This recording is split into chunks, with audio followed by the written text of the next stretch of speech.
So today I'll be teaching you two very important functions which help you to clean your data before analysis, which is number one, highlighting duplicates, and number two, removing duplicates. Okay, so this is how you do it. The first thing you have to do is to highlight the column where you want to check for duplicates. Okay, so I'm checking for duplicates in my product column. Okay, so what I do is that I go to this is the home ribbon, right? So I go to the home ribbon and you see formatting. Okay, you click that and you see highlight cells rules. So you go there and down there you see duplicate values. So when you click this, what it does is you just click OK.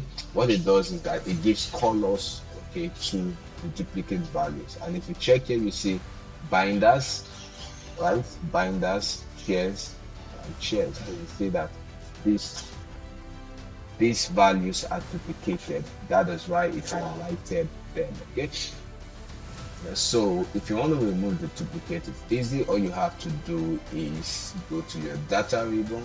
Okay, now when you go to your data ribbon, if you go through these data tools, if you check each and every one there, you're going to see one that says remove duplicate. Okay, you click that and it asks you this and you say yes. Yes, okay, so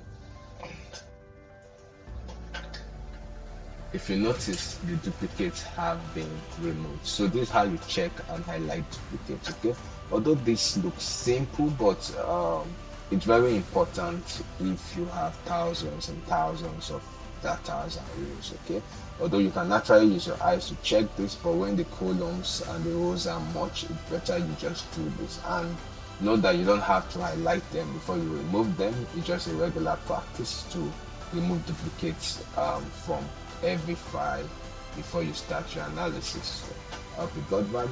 Kindly click the subscribe button.